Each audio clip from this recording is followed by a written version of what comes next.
ഇപ്പോൾ നിങ്ങൾക്കെല്ലാം അറിയാവുന്നതുപോലെ ഒരു ഉഭയകക്ഷി ചർച്ചയാണ് ഇവിടെ വെച്ച് നടന്നത്. CPIM-ൻ്റെയും BJP-യുടെയും RSS-ൻ്റെയും നേതാക്കൾ പങ്കെടുത്തിരുന്നു. ആ ചർച്ചയിൽ നേരത്തെ ഇത്തരമൊരു യോഗം നടന്നതിൻ്റെ ഭാഗമായി കണ്ട കാര്യങ്ങൾ ആവർത്തിച്ച് ഉറപ്പിക്കുക തന്നെ ചെയ്തു. ഒരു തരത്തിലുള്ള അക്രമ സംഭവങ്ങളും ഉണ്ടാകരുത്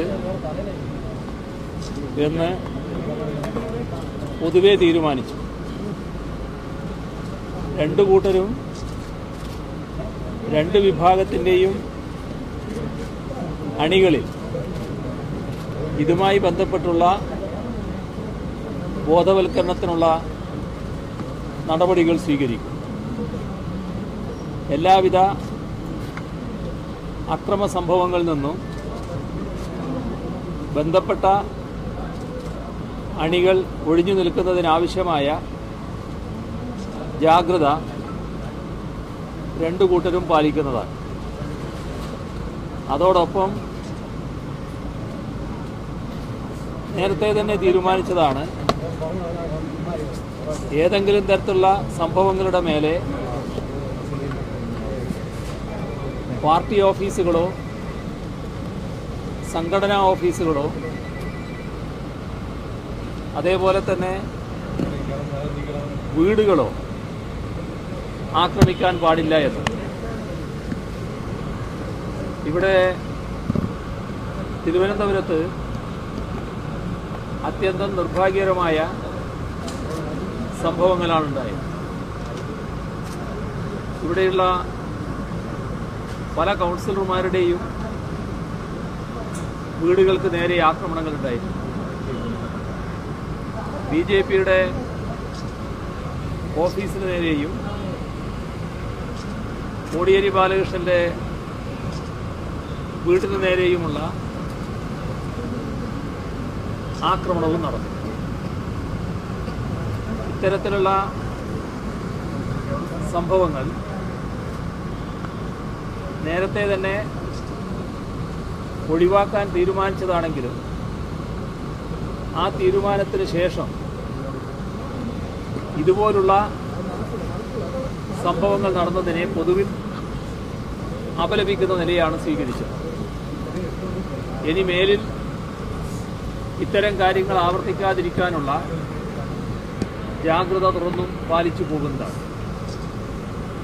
അതോടൊപ്പം തന്നെ ഇവിടെ ഇത്തരം സംഭവങ്ങൾ ഉണ്ടായ പ്രദേശങ്ങളിൽ ഉഭയകക്ഷി ചർച്ച നല്ലതായിരിക്കും എന്ന് കണ്ടു. തിരുവനന്തപുരത്തും കണ്ണൂരിലും അത്തരത്തിലുള്ള ചർച്ചകൾ നടത്താൻ നിശ്ചയിച്ചിട്ടുണ്ട്. കോട്ടയത്തും ചില പ്രശ്നങ്ങൾ ഉണ്ടായിട്ടുണ്ട്. അതുകൊണ്ട് കോട്ടയത്തും ഇത്തരത്തിൽ ചർച്ചകൾ നടത്തുന്നതാണ്.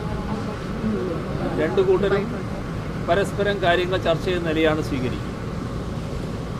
തിരുവനന്തപുരത്ത് ഉണ്ടായ സംഭവങ്ങളുടെ മേലെ ഒരു സർവകക്ഷി യോഗം ചേരണമെന്ന അഭിപ്രായം പൊതുവെ ഉയർന്നു വന്നിട്ടുണ്ട്. അതിൻ്റെ ഭാഗമായി 6-ാം തീയതി വൈകുന്നേരം 3 മണിക്ക് സർവകക്ഷി യോഗം ചേരുന്നതുമാണ്. മുമ്പ് തന്നെ പ്രശ്നങ്ങൾ ഉണ്ടായപ്പോൾ പലപ്പോഴും സർവകക്ഷി യോഗം വിളിച്ചിട്ടുണ്ട്.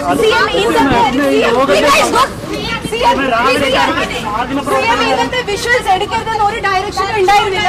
CM എന്തിനാണ് മാതൃയുടെ കാലത്തോട് കടക്ക് പുറത്തെന്ന് പറഞ്ഞത്?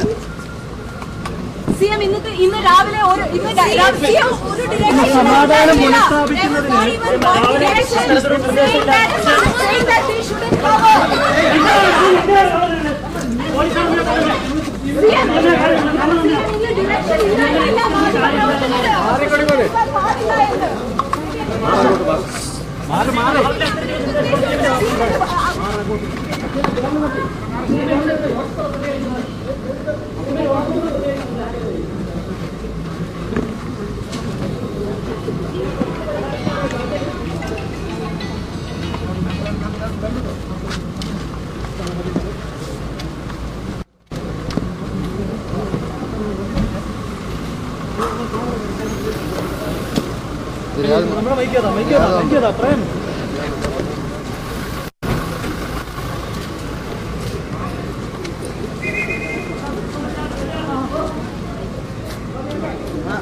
ആ മൈക്കാണോ നോക്കിയോ എനിക്കറിയാം.